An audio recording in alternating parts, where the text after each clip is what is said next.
성취될 말씀은 마가복음 3장 13절에서 15절 말씀입니다.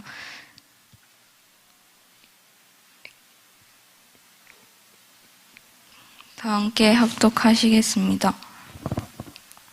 또 산에 오르사 자기가 원하는 자들을 부르시니 나아온지라. 이에 12를 세우셨으니 이는 자기와 함께 있게 하시고 또 보내사 귀신을 내쫓는 권능도 가지게 하려 하심이로라. 늘 보던 얼굴들만 보는 것 같네요. 반갑습니다. 예배를 통해서 정말 하나님의 큰 은혜를 받는 그런 시간이 되시기를 소원합니다. 오늘은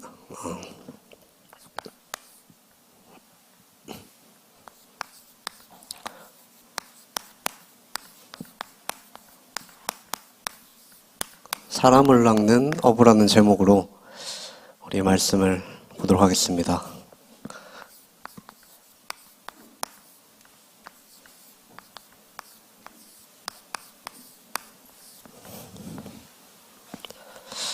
우리 먼저 서론에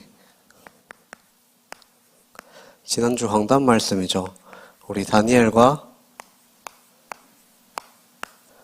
세 친구에 대해서 우리가 말씀을 받았습니다. 이때 당시에 이제 다니엘이 이때 있었을 때 배경이 이 바벨론의 포로 시대로 포로로 잡혀갔었죠.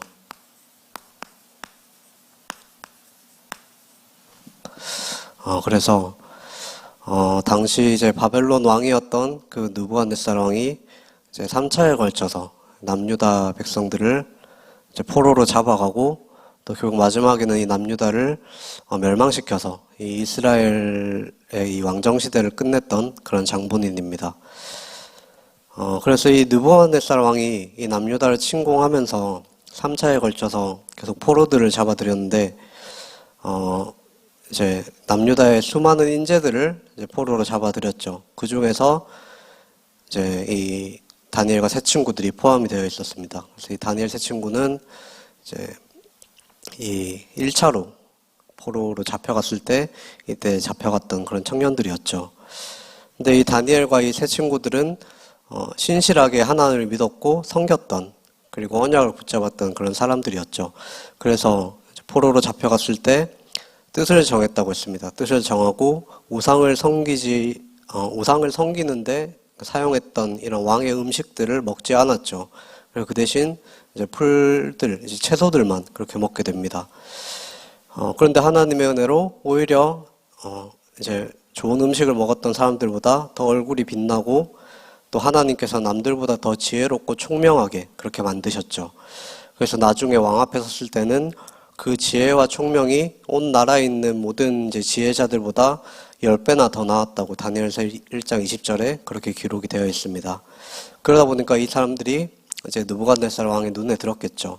그래서 그때 당시에 이제 바벨론의 지금으로 말하면 이제 고급 공무원이죠.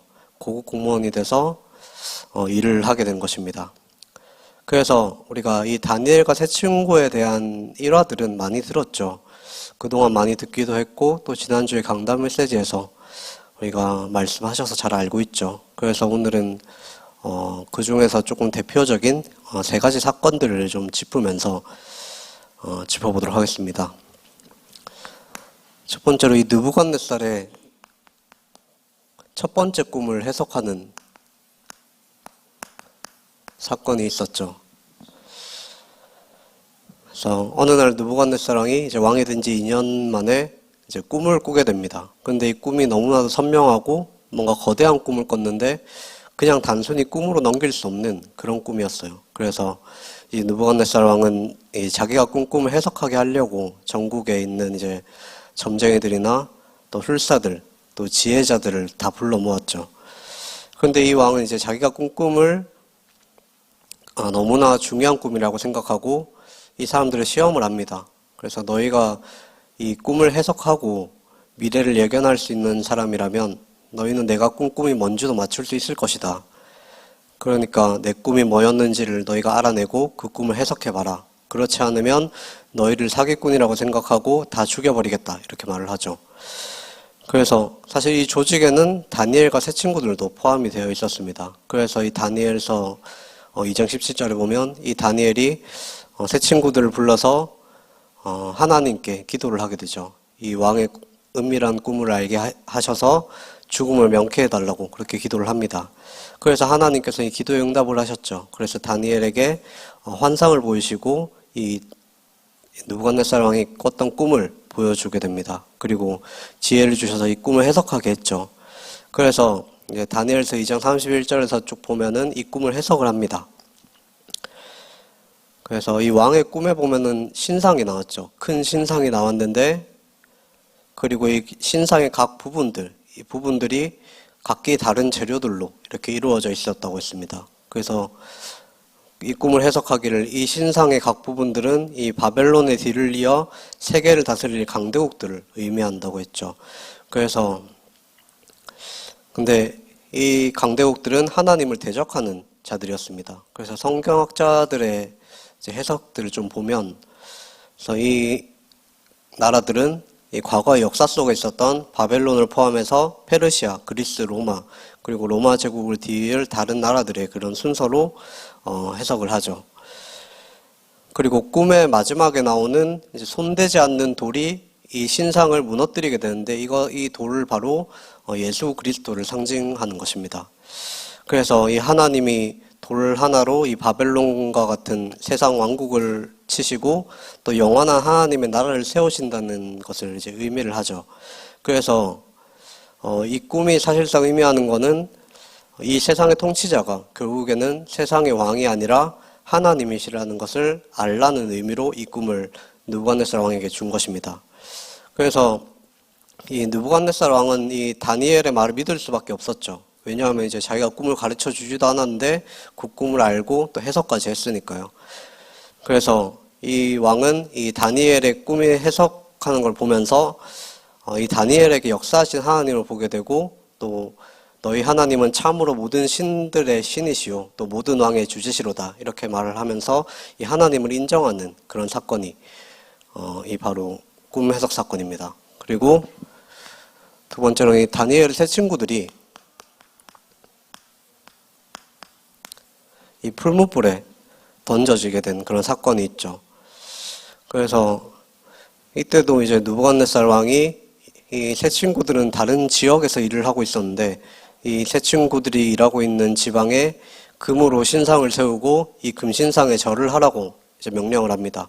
그리고 절하지 않는 사람들은 풀무불에 던져 넣겠다고 그렇게 말을 하죠. 그때 이제 다니엘과 세 친구들이 하나님 앞에 결단하고 우리는 하나님을 섬기기 때문에 절대로 이 금신상 앞에 절을 할 수가 없다, 절하지 않겠다, 이렇게 말을 합니다.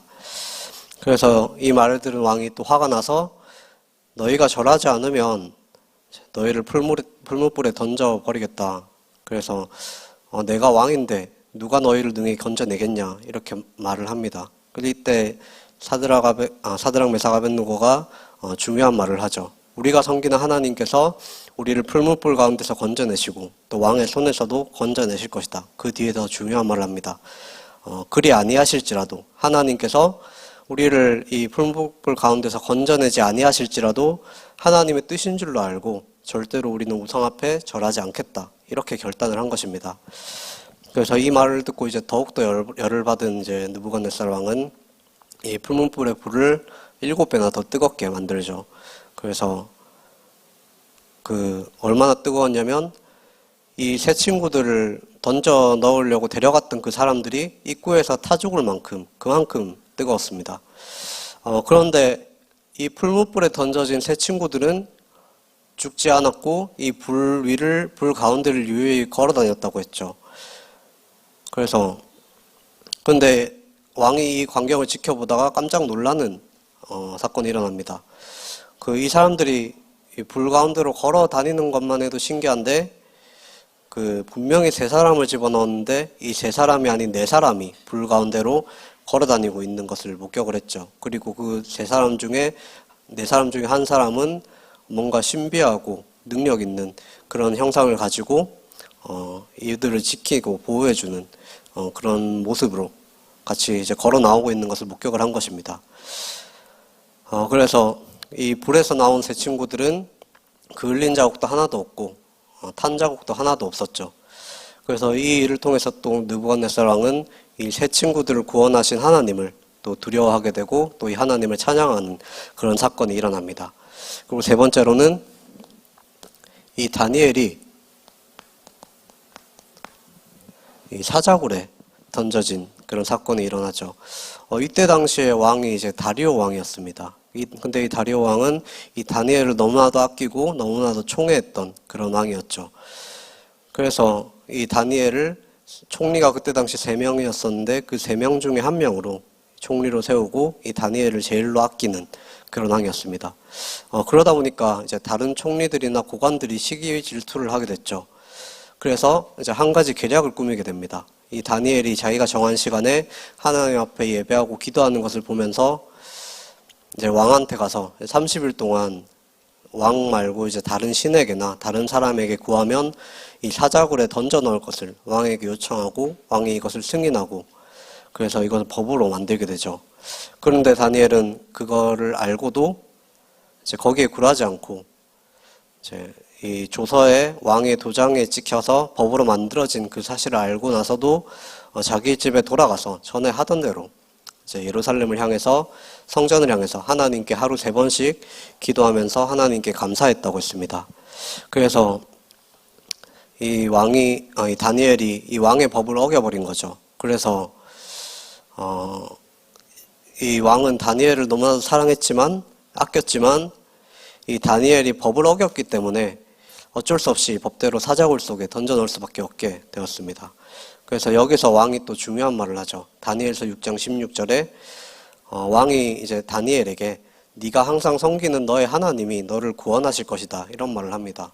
그래서 왕은 이미 다니엘을 통해서 살아계신 하나님의 능력을 먼저 체험을 했던 거죠. 그래서 그렇게 이제 다니엘이 사자굴 속에 던져 넣어지게 되고 이 왕이 얼마나 또 애가 탔는지 그날에 이제 밥도 안 넘어갈 정도로 그래서 밥도 못 먹고 금식하고 또 그날 밤에 잠도 제대로 못 잤습니다. 그리고 새벽이 되자마자 일어나서 이제 다니엘에 있는 그 굴로 가게 됐죠. 그래서 거기서 울면서 또 이제 살아계시는 하나님의 종 다니엘아, 네가 항상 섬기는 하나님이 이 사자들에게서 능히 너를 구원하셨느냐 이렇게 질문을 합니다. 그래서 이때 이제 다니엘이 또 안에서 대답을 합니다. 그래서 왕이시여 나의 하나님이 천사를 보내서 사자들의 입을 봉하셔서 저는 아무 해도 입지 않았습니다. 이는 나의 무죄함이 명백하다는 증거입니다. 그리고 저는 왕에게도 해를 끼치는 일도 전혀 하지 않았습니다. 그렇게 말을 합니다. 그렇게 다니엘은 이 사자굴 속에서 나오게 되고 또 반대로 이 모략을 꾀했던 이 사람들이 이 사자굴 속에 던져져서 죽임을 당하게 됐죠. 그래서 또 이 일을 통해서 이 다리오 왕은 또다시 살아계시고 영원히 변치 않으시고 그의 나라를 멸망시키지 않으실 이 하나님을 체험을 하게 되는 그런 사건이 이 3가지 사건입니다. 그래서 우리는 이 다니엘서를 보면서 반드시 기억하고 잊지 말아야 될 것이 있죠. 그래서 우리가 자칫 잘못하면 이 다니엘을 보면서 이 다니엘과 새 친구들의 믿음이 정말 대단하구나. 나도 이런 믿음을 가진 사람이 되어야겠다. 우리가 이렇게만 생각을 할 수가 있습니다. 물론 우리가 이런 믿음도 회복을 해야 되겠지만 그것보다 더 중요한 사실이 있죠.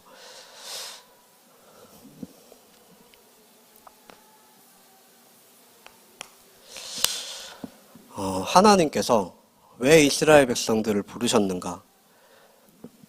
하나님이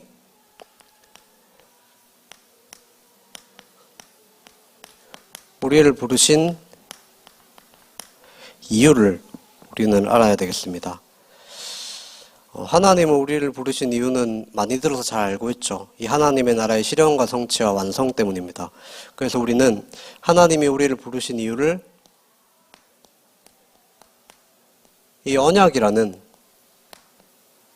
관점에서 봐야 되겠습니다. 그래서 이 첫사람 아담의 범죄함으로 말미암아 모든 인간이 하나님의 영광에 이르지 못하게 됐죠.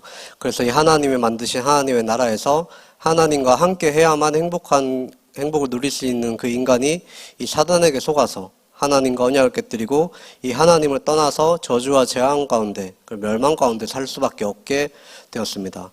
그런데 이런 인간의 범죄함에도 불구하고 하나님께서는 인간을 너무나도 사랑하시고, 그리고 이 언약을 반드시 이루시고 성취하시는 하나님께서는 다시 한번 이 인류를 구원하고 하나님의 나라를 성취할 그런 계획을 주셨죠. 그게 바로 창세기 3장 15절에 여자의 후손 메시아의 언약입니다. 그래서 이 하나님께서는 이 하나님 나라의 실현과 성취와 완성을 위해서 아브라함을 부르셨고, 이 약속대로 아브라함의 자손들을 부르셨죠. 그래서 이 이스라엘 백성들을 통해서 이 약속하신 가나안 땅에 인류를 구원할 메시아를 보내시겠다는 그 언약을 실현시켜 나가셨습니다. 그래서 이 과정 중에서 이스라엘 백성들이 때로는 언약을 놓치고 우상 숭배를 하기도 하고 범죄를 저지르기도 하고 그로 인해서 많은 고통을 당하게 됐을지라도 이 언약을 반드시 이루시는 하나님께서는 이 이스라엘 백성들을 끝까지 포기하지 않으시고 노예로 또 포로로 속국으로 그렇게 보내시면서까지 깨닫게 하셨죠. 그리고 그렇게 하나님을 체험하게 하시고 또다시 하나님께 돌아오도록 그렇게 만드셨습니다. 그래서 하나님께서 이렇게까지 하시는 이유가 무엇입니까? 그래서 하나님께서는 왜 이 다니엘과 새 친구들을, 또 시대마다 중요한 렘넌트들을 이 노예로, 포로로, 속국으로 보내신 이유가 있죠. 우리는 이 사실을 선교라는 관점에서 이해를 할 필요가 있습니다. 우리가 이 선교적 관점을 갖는다는 얘기는 우리가 아까 말했던 중요한 이 하나님의 언약을 회복한다는 것이죠. 그래서 선교는 사실 처음부터 하나님의 언약이었습니다. 그래서 하나님께서 아브라함을 부르실 때 내 씨를 통해 천하 만민이 복을 받게 될 것이다. 그렇게 천하 만민의 복을 받게 되는 그 세계복음화의 비전을 이미 심어주셨죠. 그래서 너희 후손 이스라엘 백성과 또 맺은 그런 언약들을 통해서 이 하나님은 살아계신 하나님이시고 이 모든 만물의 주인이 되시고 그런 유일하신 하나님이라는 사실을 온 세상에 알리게 하고 또 유일하신 하나님이 약속하신 그 인류의 구원의 방법, 그것이 바로 메시아 그리스도라는 그 사실을 전 세계가 알도록 그렇게 하기 위해서 이스라엘 백성들을 하나님께서 선택하시고 부르심을 받은 것입니다. 그래서 이 언약의 여정 속에서 이 다니엘과 새 친구들이 있었던 거죠. 그래서 이들을 통해서 이들에게 문제가 온 것 같지만 이들의 문제를 통해서 하나님의 살아계심과 하나님의 역사를 이 바벨론 사람들과 특히 바벨론 왕이 깨닫게 됐죠. 그리고 이 왕에게 증거되어진 것입니다. 그래서 이 이스라엘 백성들이 노예 포로 속국으로 가게 된 것은 하나님의 언약을 놓쳤기 때문이기도 하지만 그와 동시에 하나님의 언약을 실현하기 위해서 이 복음을 전 세계에 선포하기 위해서 보내신 하나님께서 흩어놓으신 이 하나님의 크신 계획이었던 거죠.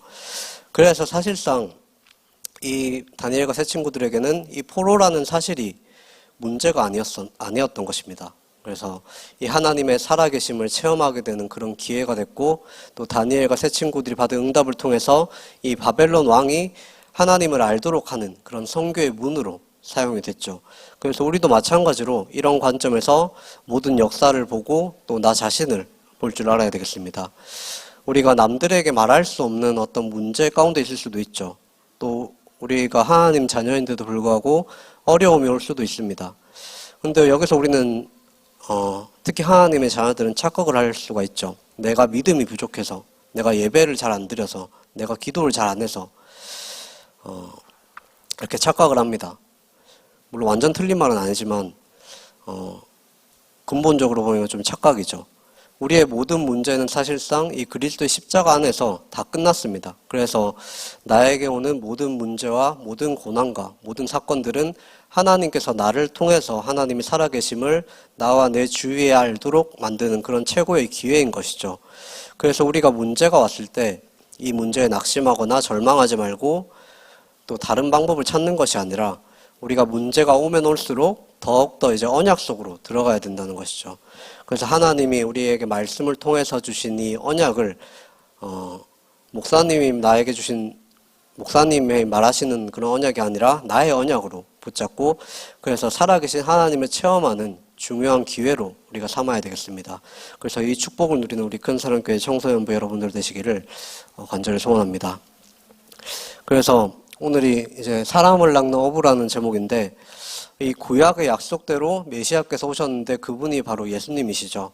그래서 예수님께서는 그 언약대로 이 아브라함과 이삭과 야곱 그래서 유다 지파를 통해서 이 다윗의 후손인 마리아의 몸에서 성령으로 태어나셨습니다. 그래서 약속대로 죄 없는 인간의 몸으로 오셨고 이 아브라함의 후손으로 오셨고 죄 없는 몸으로 오셨죠. 그래서 이 예수님께서 성인이 되신 후에 지난주에 말했던 것처럼 그 세례 요한에게서 세례를 받고 또 이 사탄과의 시험에서 이기시고 그들을 이제 본격적인 사역을 시작하십니다. 그래서 이제 예수님께서 또 눈먼 자들의 눈을 고치시기도 하고 또 귀신을 쫓아내기도 하고 이런 여러 가지 많은 기적들과 이적들을 행하셨죠. 그러면서 점점 더 많은 사람들이 예수님을 따르고 또 예수님이 하시는 말씀을 듣게 됩니다.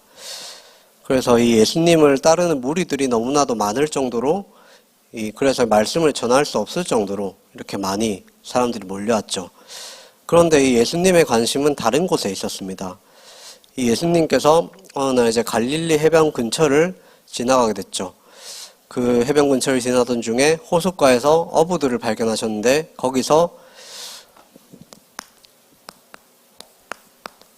시몬 베드로를 만나게 됩니다.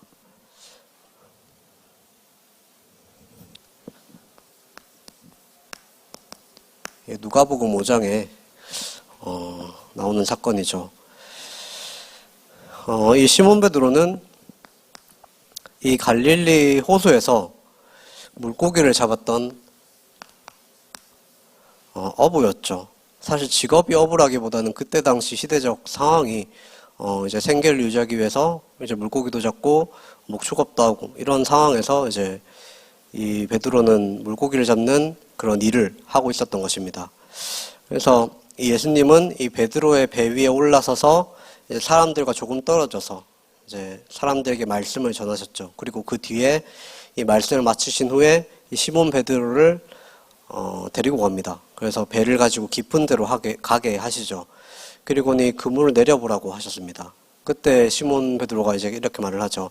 선생님, 우리가 밤새도록 수고해서 물고기를 잡아봤지만 우리가 이 밤새 아무것도 잡지 못했습니다. 그래서 어떻게 보면 이 베드로는 한계를 만나게 된 거죠.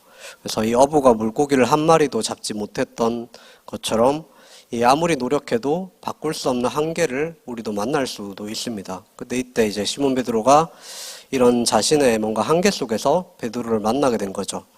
그때 이제 예수님께서 베드로에게 깊은 데로 보내셔서 이제 그물을 던지라고 말씀하신 것입니다.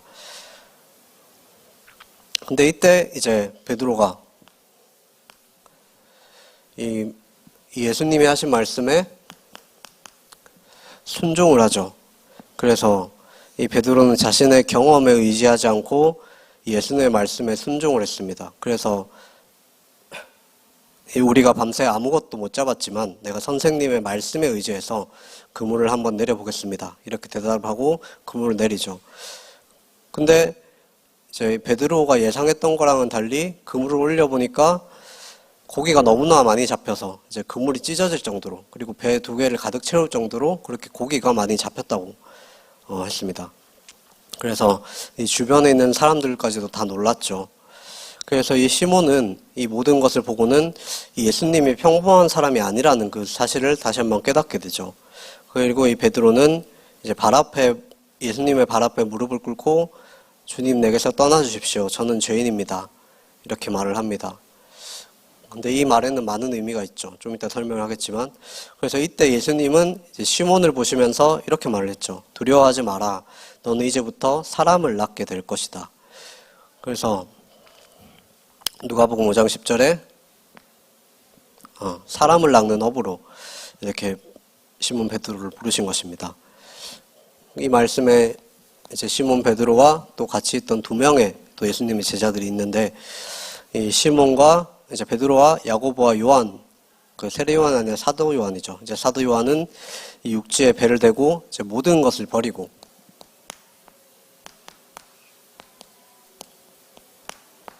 예수님을 따랐습니다. 근데 많은 사람들이 좀 착각을 하고 있는 게, 잘 모르고 있는 사실 중에 하나가, 이때가 이제 예수님께서 베드로를 처음 만났을 때라고 이렇게 생각을 하는 사람들도 있는데, 사실 이때는 예수님과 베드로가 두 번째로 만난 사건이죠. 첫 번째 만남은 이제 요한복음 1장에 기록이 되어 있습니다. 그래서 시몬 베드로가 사실은 원래는 이 세례 요한의 제자였습니다. 수제자였죠. 그래서 예수님이 세례 요한의 아들이라고 할 만큼 그런 언약을 제대로 붙잡고 이 요한의 가르침을 받은 이 세례 요한의 수제자였습니다. 그래서 이 세례 요한이 또 이 베드로와 또 다른 제자였던 안드레에게 이 예수님께서 살아계신 하나님이시다, 이걸 가르치고 예수님께로 보내게 되죠. 근데 이때 예수님께서 이 두 사람을 받아들이시고 자신의 거처로 데려가서 그곳에서 이제 말씀을 전하셨습니다.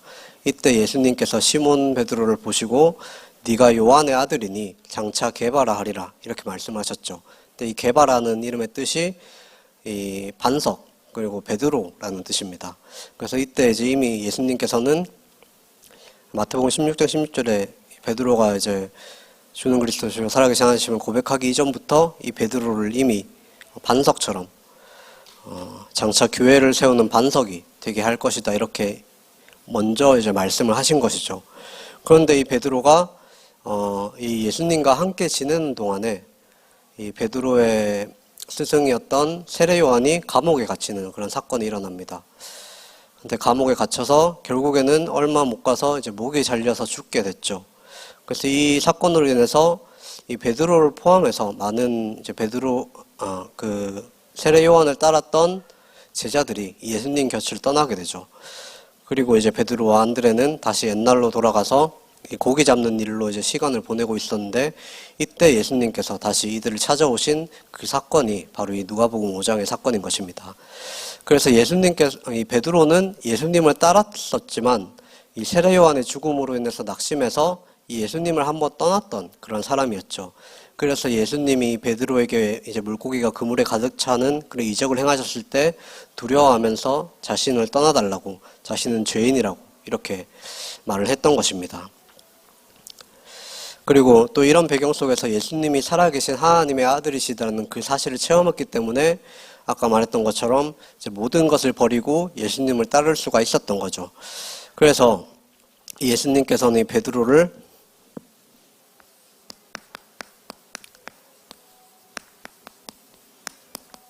사람을 낚는 어부로 이렇게 부르신 것입니다.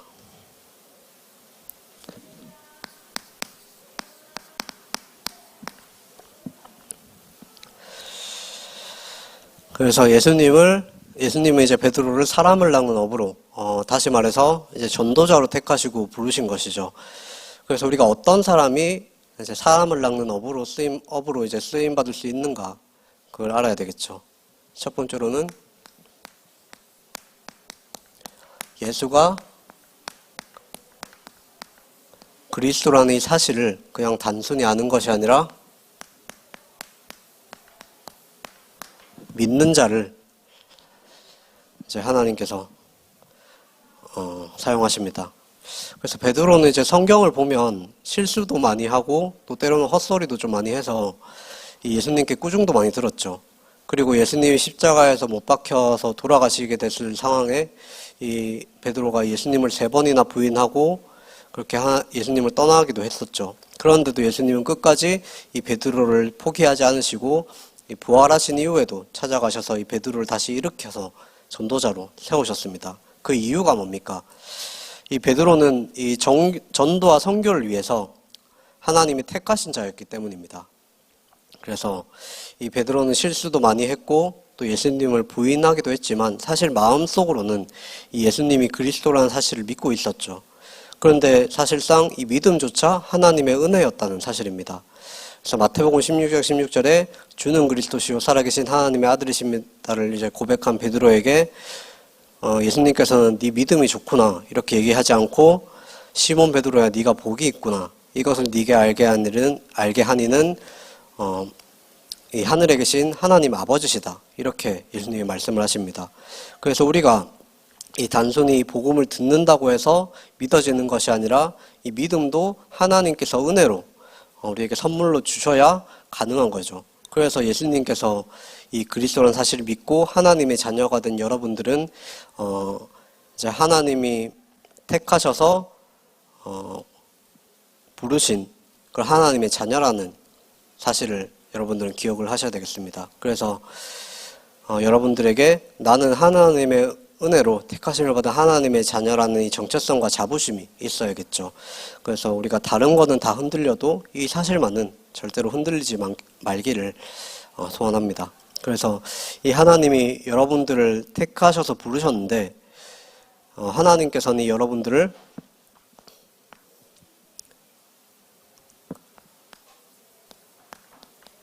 이 복음을 선포하는 자로 부르셨죠. 그래서 이 하나님의 은혜로 말미암아 이 알게 된 이 복음을 다른 사람에게 전하는 전도자로 그렇게 부르신 것입니다. 그리고 이 복음에 반응하는 제자들을 찾고 또 예수님을 따르는 삶을 가르치는 이 제자로 여러분들을 부르신 것입니다. 그래서 우리가 이 사실을 알고 우리가 이 사실을 알아야 되겠죠. 그래서 여러분들은 하나님께서 택하신 이 하나님의 택하심을 받은 전도자라는 사실을 우리는 기억을 해야 되겠습니다. 오늘 본문인 마가복음 3장 13절에서 15절에 이제 우리는 이제 예수님께서 원하셔서 택하시고 부르신 전도자죠. 그래서 이 예수님은 제자를 따로 불러서 모집을 한 것이 아니라 자기가 원하는 자들을 택하시고 부르셨다고 했습니다. 그리고 그래서 이제 13절에 보면은 또 산에 오르사 자기가 원하시는 자들을 부르시니 그래서 예수님이 원하는 자들을 부르신 거죠. 그래서 이 예수가 그리스도심을 믿고 또 하나님의 나라를 실현 성취 완성을 위한 이 전도와 선교와 세계복음화의 언약을 품은 그런 사람들을 하나님께서 이제 예수 그리스도를 통해서 부르셨습니다. 근데 왜 부르셨습니까? 14절에 보면은 이는 자기와 함께 있게 하시고 임마누엘이죠.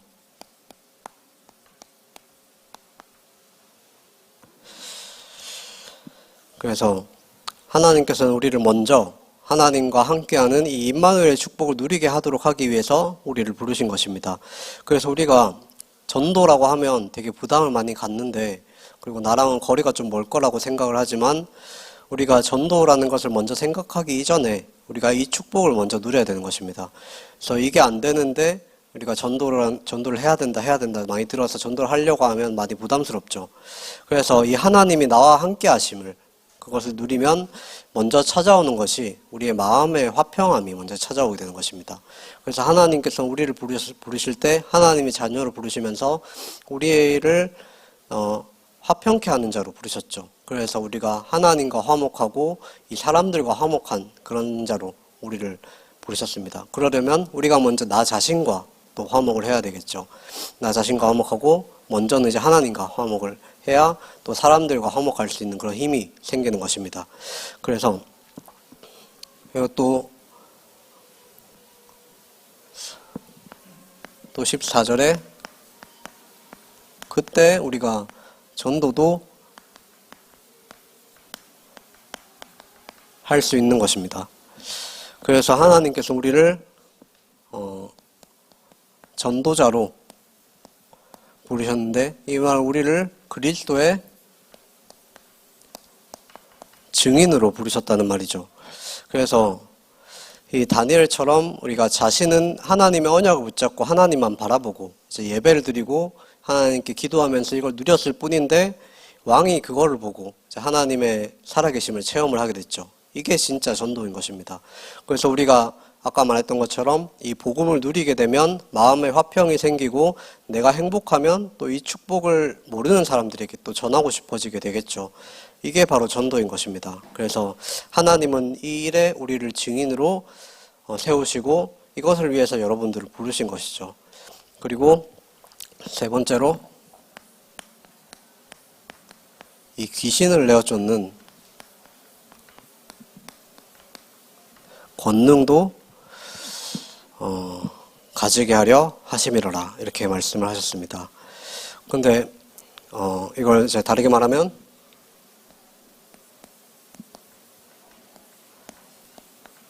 영적 싸움이죠.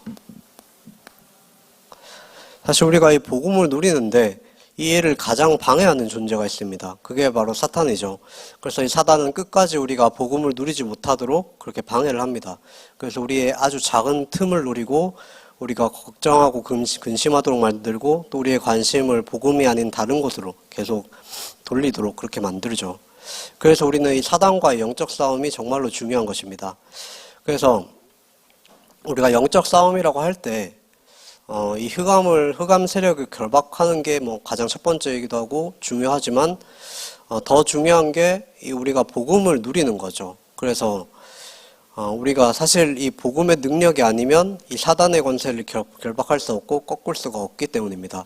그래서 우리가 진짜 싸움의 대상이 사람이 아니라 어떤 환경이나 사건이나 어떤 일이 아니라 이 사탄이라는 사실을 먼저 아는 것이 중요하고, 그래서 우리가 죄를 짓게 된 근본 원인이, 이 죄의 근본이 이 사탄이라는 것을 알 때 우리가 왜 오직 그리스도밖에 답이 안 되는가, 오직 그리스도만이 답인가, 왜 오직이어야 되는가, 이거를 깨닫게 되죠.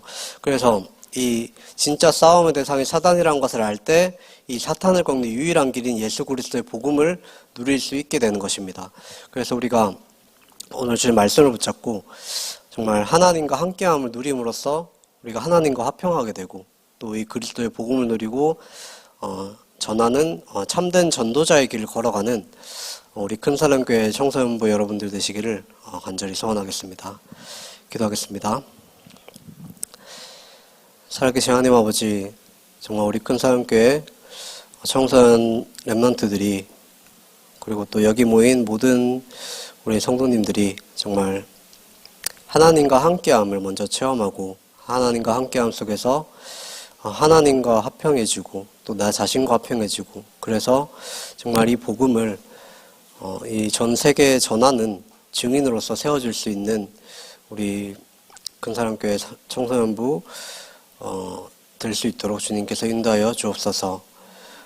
정말 우리가 하나님과 함께 하시는 그 임마누엘의 축복을 누리며 하나님의 나라의 일을 누리고 전하는 그런 전도자로 증인으로 쓰임받을 수 있도록 주님께서 인도하여 주옵소서.